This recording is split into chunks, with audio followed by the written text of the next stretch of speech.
और कैथल पहुंचे सीएम नायब सिंह सैनी एक पेड़ मां के नाम अभियान की वो शुरुआत कर रहे हैं। कैथल के विस्तार अनाज मंडी में ये कार्यक्रम है। पर्यावरण मंत्री संजय सिंह भी वहां पर मौजूद है। तस्वीरें भी हम आपको दिखाएंगे। कैथल पहुंच चुके हैं मुख्यमंत्री नायब सिंह सैनी और एक पेड़ मां के नाम इस अभियान की शुरुआत उनके द्वारा की जा रही है। सुनते हैं क्या कह रहे हैं। उन लोगों का धन्यवाद करता हूं जिन्होंने आज ये टारगेट लिया है कि हरियाणा प्रदेश के अंदर एक समय में आज के दिन 51 लाख पौधे एक पेड़ मां के नाम बैनर के नीचे लग रहे हैं। मैं सभी को बहुत बहुत बधाई और शुभकामनाएं देता हूं। मुझे ये खुशी है बताते हुए कि सावन माह का महीना है और सावन माह का महीना एक हरियाली का महीना होता है। हर जगह अगर हम देखते हैं पेड़ है या कोई पौधा है या हमारी फसल है वो लहलाती हुई नजर आती है। और भाइयों, मैं आज इस कार्यक्रम के माध्यम से आप लोगों के बीच में एक ये अपील आज हरियाणा प्रदेश के अंदर आप लोगों के बीच में करने के लिए आया हूं कि इस राज्य स्तरीय कार्यक्रम में एक पेड़ मां के नाम कार्यक्रम के अंदर हरियाणा प्रदेश में जब आदरणीय प्रधानमंत्री जी ने 5 अगस्त को इसका आह्वान किया था तो हमने वन महोत्सव के दिन एक समय के अंदर हरियाणा प्रदेश में 30,000 पौधे वहां लगाए थे और करनाल के अंदर राज्य स्तरीय वन महोत्सव कार्यक्रम का आयोजन किया था।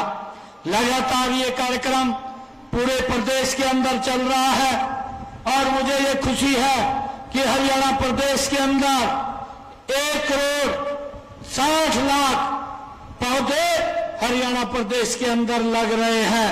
और आज का ये कार्यक्रम, ये बड़ा कार्यक्रम जिसमें एक समय के अंदर आज पूरे हरियाणा प्रदेश के अंदर 51 लाख पौधे लग रहे हैं। मैं आप लोगों से आज ये अपील करूंगा कि आदरणीय प्रधानमंत्री जी का जो आह्वान था, जो आदरणीय प्रधानमंत्री जी ने ये अपील किया था कि इतनी भारी गर्मी टेम्परेचर भी हो रहा है और वायु पोल्यूशन भी हो रहा है, हम लगातार पेड़ों की कटाई करते रहते हैं परंतु इसका पर दुष्प्रभाव वो मानव के ऊपर पड़ रहा है।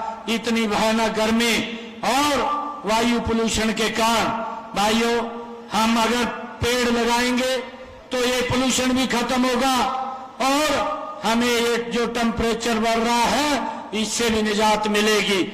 मैं आज ये कहना चाहूंगा कि ये पेड़ की कटाई कम करें और ज्यादा पेड़ लगाने का काम करें। मैं आप सब लोगों से, जो आज मेरी इतनी मातृ शक्ति यहाँ पर आई है, हमारे बच्चे का जन्मदिन है, हमारे माता जी का जन्मदिन है, हमारे पिताजी का जन्मदिन है या हमारे किसी और अन्य बुजुर्ग का कोई जन्मदिन है और या घर के अंदर कोई शुभ का कार्य हो रहा है तो हम सब ने ये संकल्प लेना चाहिए कि हम उनके दिवस के अवसर के ऊपर एक पेड़ अवश्य लगाएं। पेड़ तो लगाएं, पेड़ के साथ साथ उसकी परवरिश भी करें ताकि ये टेम्परेचर से ये निजात मिल सके। ज्यादा पेड़ लगेंगे तो वातावरण भी शुद्ध होगा, वायु भी शुद्ध होगी, तो वायु शुद्ध होगी तो बीमारियां कम होंगी और बीमारियां कम होंगी, व्यक्ति स्वस्थ होगा, व्यक्ति स्वस्थ होगा तो विकास की गति देश की आगे बढ़ेगी, प्रदेश की आगे बढ़ेगी। भाइयों, हमने इस अवसर के ऊपर ये अभियान लेकर के हमने इस कार्य को आगे बढ़ाना चाहिए। हम सब जानते हैं कि पेड़ पौधे इस धरा के सजग प्रहरी हैं। हरे भरे वृक्ष प्राकृतिक संतुलन बनाए रखने तथा वातावरण को शुद्ध करने में महत्वपूर्ण भूमिका ये निभाते हैं। हमारी प्राचीन संस्कृति भी काल से ही वृक्षों की पूजा होती रही है। चाहे पीपल का की पूजा तो सर्वविदित है, हम सब जानते हैं। और मुझे ये बताते हुए भी बड़ा गर्व की अनुभूति हो रही है कि महात्मा बुद्ध, जिनको एक वृक्ष के नीचे ही ज्ञान की प्राप्ति हुई थी, हम सब ये भी जानते हैं कि हम सबको मालूम है कि भगवान श्री कृष्ण ने हमारे यहीं पर ही कुरुक्षेत्र थानेश्वर के अंदर एक वट के वृक्ष के नीचे इस सर्व मानव जाति के लिए गीता का ज्ञान दिया, वो भी हमारे लिए सर्वविदित है। मैं आप सबको आज इस अवसर के ऊपर, क्योंकि कोविड की महामारी में हम सब देखते हैं कि ऑक्सीजन की भी कमी हो गई थी, परंतु हमारी सरकार ने पिछले दिनों निर्णय लिया कि हम ऑक्सीजन लगाएंगे और ऑक्सीजन से ज्यादा पौधे लगा करके इस ऑक्सीजन की जो कमी है वो कमी ना रहे, उसके अंदर अपना ये महत्वपूर्ण भूमिका हमारे ये पेड़ अदा करते हैं। और हमारी ये महत्वपूर्ण जो ये पेड़ हैं ये हमारी भाइयों वनस्पति भी से मिलते हैं, इसलिए हमें वृक्ष अवश्य लगाने चाहिए। मैं आज आप लोगों के बीच में एक बात कहना चाहूंगा कि आदरणीय प्रधानमंत्री जी ने जब इस अभियान की शुरुआत की थी, उन्होंने एक शब्द कहा था, उन्होंने कहा था जितना सम्मान हम अपनी जन्म देने वाली माँ को देते हैं उतना ही सम्मान हमें हमारा पालन पोषण करने वाली इस धरती माँ को भी देना होगा। अपनी माँ के नाम पौधा लगाने से माँ का तो सम्मान होगा ही, साथ में धरती माँ की रक्षा भी होगी। हमें ये संकल्प लेकर के आज इस पेड़ को लगाना चाहिए। ज्यादा संख्या में पेड़ लगेंगे, अपने घर के आंगन में लगाएं, अपने घर के बाहर लगाएं, कहीं पार्क में लगाएं, सड़क के किनारे लगाएं और उस पेड़ को लगा करके उसका संरक्षण करें। हमारे ने सरकार में निर्णय किया है कि इन पौधों की रक्षा के लिए हमने वन मित्र की घोषणा पिछले दिनों की थी। वो वन मित्र ये पौधा लगाएंगे और उनको हम 20 रुपए का एक पौधे के बाद पैसा देने का काम करेंगे। परंतु आज इतनी संख्या में आप लोग आए हैं, अगर आप कहीं अपने बुजुर्गों के नाम से पौधा लगाते हैं और वो पौधे की आप परवरिश नहीं कर पा रहे, तो वन मित्रों को इस पौधे को सौंप दीजिए। हमने उनको भी जो ये पौधे लगे हुए आप लोग उनको सुपुर्द करेंगे। हम वन मित्रों को 10 रुपए पौधे के हिसाब से देने का काम ये हमारी सरकार कर रही है। भाइयों, बहुत सारे कार्य हमारी सरकार ने निरंतर पिछले 10 वर्षों के अंदर लोगों के जीवन को सरल और सुगम करने का काम किया है। जब हम देखते हैं हरियाणा प्रदेश के अंदर हमारी सरकार ने पिछले 10 वर्षों के अंदर 50,000 मकान बना करके उनकी चाबियां सौंपने का काम ये हमारी सरकार ने किया है। 15,000 मकान अभी पाइपलाइन के अंदर है, उनका निर्माण हो रहा है, जल्दी ही वो मकान भी बना करके देने का काम हमारी सरकार करेगी। और आदरणीय प्रधानमंत्री जी ने ये संकल्प लिया है कि एक भी सर वो बिना छत के ना रहे, उसके सर के ऊपर छत दे मकान बना करके देने का कार्य ये हमारी सरकार निरंतर कर रही है और आगे भी इसको बढ़ाने का काम करेगी। भाइयों बहनों, मैं आज आप लोगों के बीच में हमारी सरकार ने एक ये भी निर्णय लिया है कि हरियाणा प्रदेश के ऐसे 23 लाख परिवार और 84 लाख लोग, ये निर्णय लिया गया है कि जिनकी आय 1 लाख रुपए से कम है, क्योंकि उस व्यक्ति को बाजार में कहीं दवाई लेने के लिए जाना है, कहीं हॉस्पिटल में चेक कराने के लिए जाना है, बाजार में सामान लेने के लिए जाना है, या उसने कहीं अपनी रिश्तेदारी के किसी फंक्शन में शामिल होने के लिए जाना है, उसको हमने एक हैप्पी कार्ड दिया है और हैप्पी कार्ड के माध्यम से 1000 किलोमीटर तक 1 साल में फ्री में हरियाणा रोडवेज की वो यात्रा कर पाएगा। उसको ये सुविधा देने का काम ये हमारी सरकार ने किया है। भाइयों बहनों, मैं आज आप लोगों के बीच में कि हमारी सरकार ने एक और निर्णय लिया है कि जिन हमारे भाइयों के 2 किलोवाट के कनेक्शन है और जिनकी इनकम 1,80,000 रुपए से कम है, ऐसे लोगों का हमने बिल का सरचार्ज पिछले दिनों माफ करने का कार्य किया है। जितने यूनिट खर्च करेगा उतना ही बिल आएगा, बाकी उसका कोई बिल नहीं आएगा। अगर वो 1 महीने के लिए कहीं बाहर घूमने के लिए जाता है तो उसका 1 भी यूनिट खर्च नहीं होता, तो बिजली का बिल 0 आएगा, उसका कोई चार्ज उसके ऊपर नहीं लगेगा। भाइयों, यह हमारी सरकार ने निर्णय किया है। मुझे खुशी है बताते हुए हमारी सरकार ने पिछले दिनों ये भी निर्णय किया है कि जो हमारे श्रम विभाग के जो श्रमिक थे उनकी बेटियों की शादी के लिए जो कन्यादान की राशि थी या उनके टूल की राशि थी, हमने पिछले दिनों ये कार्यक्रम करके 80 करोड़ रुपया उनके खाते के अंदर डालने का काम किया है। मुझे ये भी खुशी है बताते हुए कि हमारी सरकार ने पिछले दिनों एक रोड मैप तय करके हरियाणा प्रदेश के अंदर हर 20 किलोमीटर के ऊपर एक राजकीय कन्या विद्यालय खोलने का काम भी हमारी सरकार ने किया है। मुझे ये खुशी है कि आज बेटियों को 20 किलोमीटर से ज्यादा दूरी पर पढ़ने के लिए नहीं जाना पड़ता। 20 किलोमीटर की परिधि में ही उनको अच्छा कॉलेज पढ़ने के लिए मिलता है। ये भी कार्य हमारी सरकार ने किया है। हमारी सरकार ने ये भी निर्णय किया है कि जिन हमारे भाइयों की इनकम 1,80,000 रुपए है, उनकी बेटियों को एमए पोस्ट ग्रेजुएट तक उनको फ्री में शिक्षा देने का काम भी ये हमारी सरकार ने किया है। भाइयों, मैं आज आप लोगों के बीच में ये भी बताना चाहता हूं कि हमारी सरकार ने अभी पिछले दिनों आदरणीय प्रधानमंत्री नरेंद्र मोदी जी ने 22 जनवरी को अयोध्या के अंदर एक संकल्प लिया था कि हमारे जो गरीब परिवार हैं जिनकी इनकम 1,80,000 रुपए है, उनकी छतों के ऊपर 2 किलोवाट का सोलर पैनल लगाने का काम करेंगे। और अभी इसी कार्यक्रम के बाद मेरा वो कार्यक्रम है जिसका आज से वो छतों के ऊपर सोलर पैनल लगने शुरू हो जाएंगे। उसका भी मैं अभी यहीं कैथल से शुभारंभ करने वाला हूं। और उसके अंदर आदरणीय प्रधानमंत्री जी ने कहा है कि उसके ऊपर 1,10,000 रुपए का खर्चा आता है। 60,000 रुपया नरेंद्र मोदी जी केंद्र की सरकार देगी और 50,000 रुपया हमारी सरकार देगी। बेनिफिशियरी को एक भी पैसा नहीं लगेगा। उसकी छत के ऊपर 2 किलोवाट का सोलर पैनल लग जाएगा और जब ये सोलर पैनल लगेगा तो उसका बिजली का बिल 0 हो जाएगा। कोई भी उसका बिजली का बिल नहीं आएगा।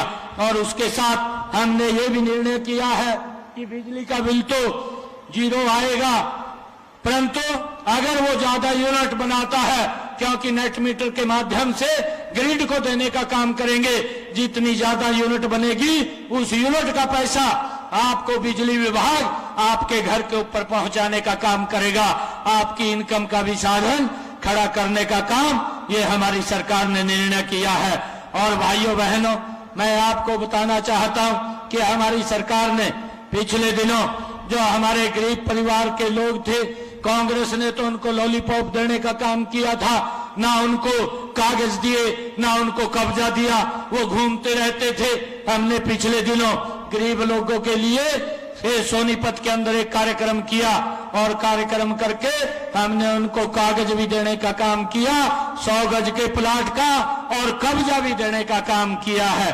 और भाइयों बहनों, मैं आप लोगों को ये बताना चाहता हूं कि हमारी सरकार ने अभी पिछले दिनों रोहतक में एक कार्यक्रम मैंने किया था और उस कार्यक्रम के अंदर मुख्यमंत्री शहरी आवास योजना के तहत हमने 30-30 गज के प्लाट भी शहरों के अंदर लोगों को देने का काम हमारी सरकार ने कर रही है। अभी हमने फर्स्ट फेज के अंदर 14 शहरों के अंदर 15,430 लोगों को ये हमने प्लाट देने का काम किया है। और आगे भी अभी दूसरा कार्यक्रम और हम करने वाले हैं। उस कार्यक्रम के माध्यम से 30 गज का प्लाट भी हम उन लोगों को देने वाले हैं जिनके पास जमीन का अभाव है। और भाइयों बहनों, मैं आप लोगों को एक और बात बताना चाहता हूं कि हमारी सरकार ने अभी पिछले दिनों एक ये भी निर्णय लिया है कि जो 100 गज के प्लाट थे उसके लिए हमने एक पोर्टल बना करके उसके ऊपर रजिस्ट्रेशन करवा रहे हैं कि जो गांव के अंदर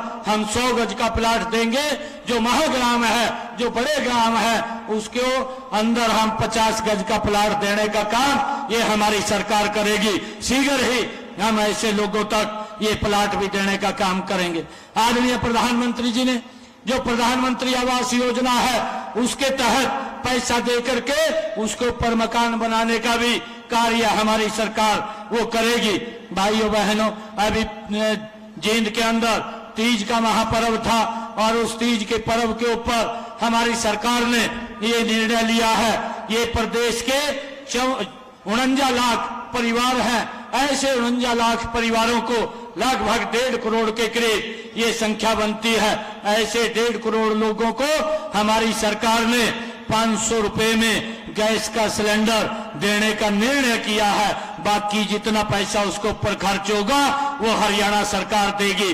किसी भी व्यक्ति बहन भाई को कोई और ज्यादा पैसे देने की जरूरत नहीं है। 500 रुपए के अंदर उसको गैस का सिलेंडर उपलब्ध होगा। लगातार हमारी सरकार एक एक निर्णय करते हुए लोगों के हित में मजबूत कदम उठा रही है। मुझे ये भी खुशी है कि गरीब व्यक्ति को भाइयों इलाज कराने के लिए आज किसी के तरफ जांच देखने की या जानने की जरूरत नहीं है। आदरणीय नरेंद्र मोदी जी और हमारी डबल इंजन की सरकार ने भाइयों 5 लाख रुपए का आयुष्मान कार्ड दिया है। उसके साथ हरियाणा में चिरायु कार्ड जोड़ा है। आज गरीब व्यक्ति को इलाज कराने के लिए किसी की तरफ देखने की जरूरत नहीं है। ये सम्मान हमारी सरकार ने दिया है। भाइयों बहनों, मैं आज आप लोगों के बीच में जब एक ऐसे पवित्र कार्य के लिए आया हूं, एक पेड़ मां के नाम, मैं आप लोगों से कहना चाहूंगा कि हमारी सरकार दिन रात आप लोगों की सुविधा के लिए काम कर रही है। आज चाहे हरियाणा प्रदेश के अंदर रोड का इंफ्रास्ट्रक्चर की बात कर लीजिए, चाहे कॉलेज की बात कर लीजिए, चाहे यूनिवर्सिटी की बात कर लीजिए, चाहे मेडिकल कॉलेज की बात कर लीजिए, लगातार हमारी सरकार गति से एक मिशन मोड के अंदर काम कर रही है। परंतु जब हम दूसरी तरफ देखते हैं, ये कांग्रेस के लोग आजकल तो ईमानदारी का नकाब पहन करके आप लोगों के बीच में घूम रहे हैं। परंतु जब ये चुनाव निपट जाएगा ये लोग उस नकाब को उतार करके भ्रष्टाचार करना शुरू कर देंगे। जो सुविधाएं आप तक पहुंच रही हैं, ये फिर दोबारा भ्रष्टाचार की भेंट चढ़ना शुरू हो जाएगा। ये इस प्रकार का शासन तंत्र इन लोगों का रहा है। आज ये घूम रहे हैं, झूठ कर बोलते हुए घूम रहे हैं कि भाई हमें वोट दो और हम हिसाब मांग रहे हैं। अरे हिसाब तो आप लोग बताइए, हिसाब तो हरियाणा प्रदेश की जनता मांग रही है कि आपने जो गोहाना के अंदर अरे गरीब लोगों को उनके घरों को जला दिया था, उनको बेघर कर दिया था, उनके बारे में बताने का काम करें कि आप हरियाणा के लोग वो आपसे हिसाब मांग रहे हैं। भाइयों, हरियाणा के लोग वो हिसाब मांग रहे हैं जो आप हरियाणा के अंदर भाइयों गांव के अंदर इन्होंने वहां पर जलाने का काम किया और उन लोगों को रिहेबिलिटेट करने का काम भी ये हमारी सरकार ने किया है। भाइयों, ये लोग भ्रष्टाचार के अंदर किसानों की भूमि को भी किस प्रकार से दफा 4 और दफा 6 लगा करके उनको डरा करके भाइयों बिल्डरों को देने का काम ये लोग करते थे। आज इसका हिसाब हरियाणा प्रदेश के लोग मांग रहे हैं। भाइयों, आज हरियाणा प्रदेश के लोग ये भी इनसे जानना चाहते हैं कि जब आप सत्ता में थे किसान की फसल को कितना आप लोगों ने भाव के ऊपर खरीदा है, ये भी आज जानना चाहते हैं। ये लोग झूठ का नकाब पहन करके आप सबके बीच में घूम रहे हैं। भाइयों, इनको पहचानने की जरूरत है, इनको जानने की जरूरत है। मैं आप लोगों से आज अपील करने के लिए आया हूं कि आने वाले इस समय के अंदर मैं आप बहनों से भी अपील करूंगा कि आने वाले इस चुनाव के अंदर आदरणीय नरेंद्र मोदी जी के नेतृत्व में आपने पहले भी मोदी जी को तीसरी बार प्रधानमंत्री बनाने का काम किया। हमारी सरकार हरियाणा के अंदर आप सबके आशीर्वाद से तीसरी बार हरियाणा में सरकार बनेगी और नरेंद्र मोदी जी के साथ मिलकर के जितनी भी ये योजनाएं केंद्र सरकार से आ रही हैं उनको धरातल पर उतार करके आपके घर तक पहुंचाने की जिम्मेवारी ये हमारी सरकार की है। भाइयों, जब हम देखते हैं नौकरियों के अंदर देखते हैं, आज गरीब माँ का बेटा भी आज हरियाणा सरकार के अंदर सरकारी नौकरी में लग रहा है। भाइयों, इनके समय के अंदर तो कुछ खास लोगों के ही व्यक्ति लगते थे जो इनके नजदीक घूमते थे, उनको ही ये नौकरी में लगाते थे। परंतु हमारी सरकार ने ईमानदारी से हरियाणा प्रदेश के अंदर गरीब के माँ के बेटे को भी हमने हरियाणा सरकार में बिना पर्ची बिना खर्ची के नौकरी दी है।